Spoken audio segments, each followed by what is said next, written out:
Let's go ahead and hop back onto some of those Olympic rings. I think it's drying up enough now that I can probably stick it in there. So now I'm going to do the blue and the green layers of my rings.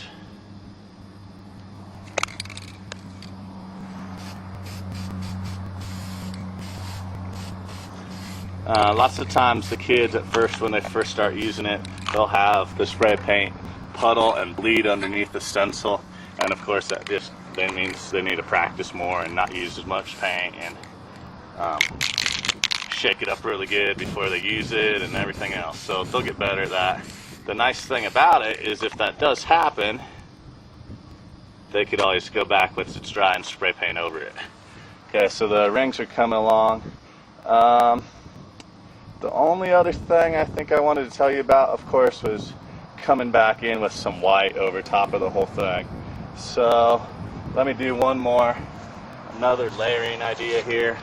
We'll start with this symbol, which is a Minicon from Transformers, and we're going to do him in with black.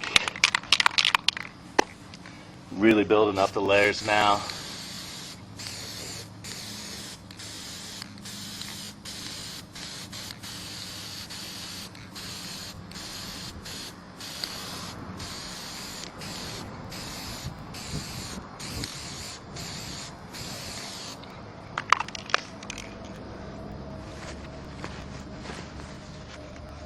Okay, so we're starting to get a lot of the colors dancing together.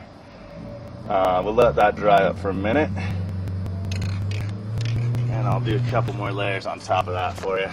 Back over this guy. Let's do him now. Actually, let's do him, his friend here, with some white, and see if we can get this to pop back forward.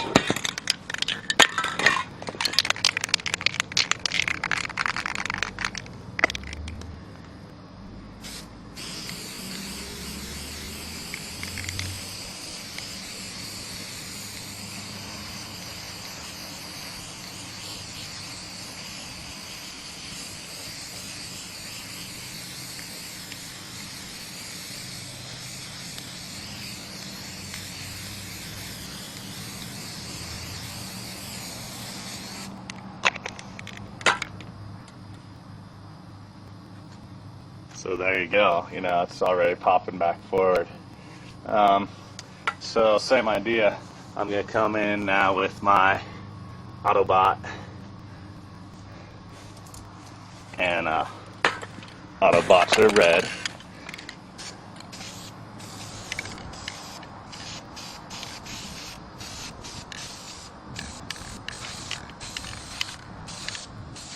So the funnest part is just quickly being able to build up all the layers.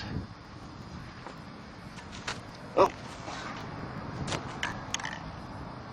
And then we'll let him dry a minute and finish up the Olympic rings here. Back on, register that last square or circle there, which is the black one.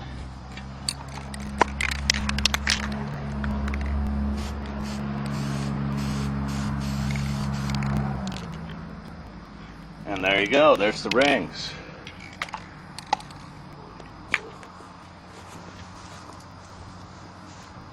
Come back in here. Actually, that red still looks a little wet, so we'll let him dry.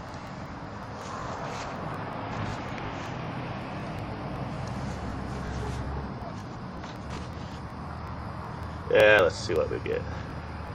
So Decepticons then. Decepticons are purple.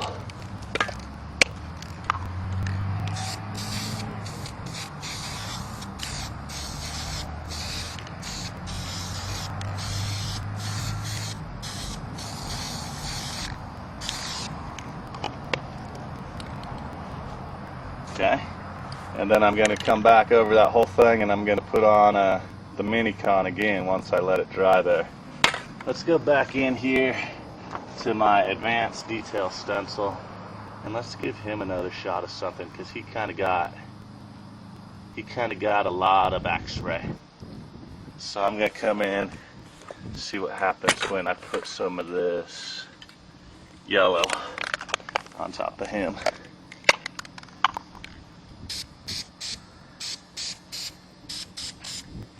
Maybe only in a few select areas.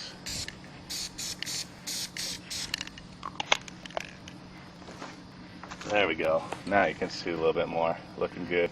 And of course, there it is. Didn't wait long enough. Got impatient, and my Decepticon was still wet, and he got screwed up there. No big deal. Last but not least, we got to come back in here, and let's do our Minicon again. And we're gonna come in like I like to do once I get a lot of color down with the white. Get that high contrast that really pops. Something that says, hey, come look at me.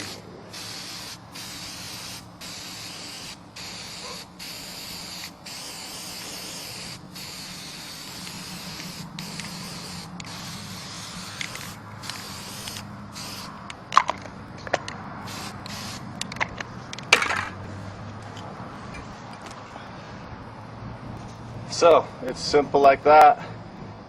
There's some basic ideas on how to do spray paint stencil, and of course, kids out there, make sure that you're making smart choices with where to spray paint and what to spray paint on. And you know, I guess if you're gonna spray paint on a building that you don't have the rights to, then be prepared.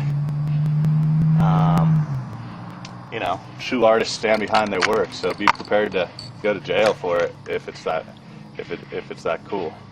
Basically, be an artist, not a vandal, and try it out. Do some spray painting stencil. Quick review: what we got? We got the mirror image here, reversing the stencil, flipping it. We got the inside out, where we're looking at the inside of the image. I'm sorry, spraying the inside of the image and using the image as a mask and spraying the outside. We got some more complicated stuff, really working with the X-Acto to cut some sharp detail. Of course, the layering, and then a registered stencil graffiti, kind of building up the layers to make a registered layer prints there. It's great. It's the portable printing press graffiti stencil. Enjoy.